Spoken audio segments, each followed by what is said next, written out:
A bodyweight split squat is kind of like a stationary lunge. So you're keeping your feet in a fixed position as you lower down and then come back up. So you want to start in a shoulder width wide position and then step out maybe a couple of shoulder lengths long. So enough space so that whenever you bend your knees, your front knee is able to stay like kind of somewhere over your front foot. It is okay if the knee tracks in front of the toes, but your back knee should essentially feel like it's going almost straight down toward the floor. So you shouldn't be so cramped that your knee is crossing over into your front leg unless that's specifically being programmed for you.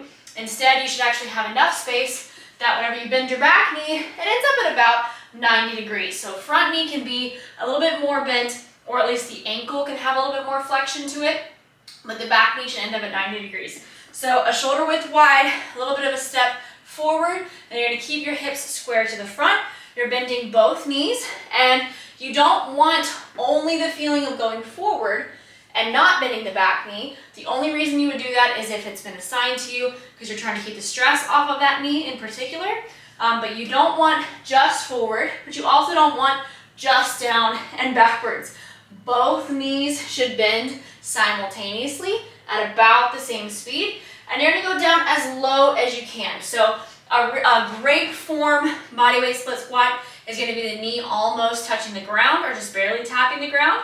If you can't make it down that far, that's okay. Just do lesser of a range of motion, and then you repeat on the opposite side. So taking the time to make sure you still have that shoulder width of space. Both knees are bending down and forward. You're keeping the weight pressed forward, keeping your body more upright for just the basic movement. Now, if you start to lean forward a little bit, you might feel that a bit more in your glutes. So it will be more glute work if you're leaning forward. A little more upright, it's going to be a little bit more of the quads. So you can add in those variations.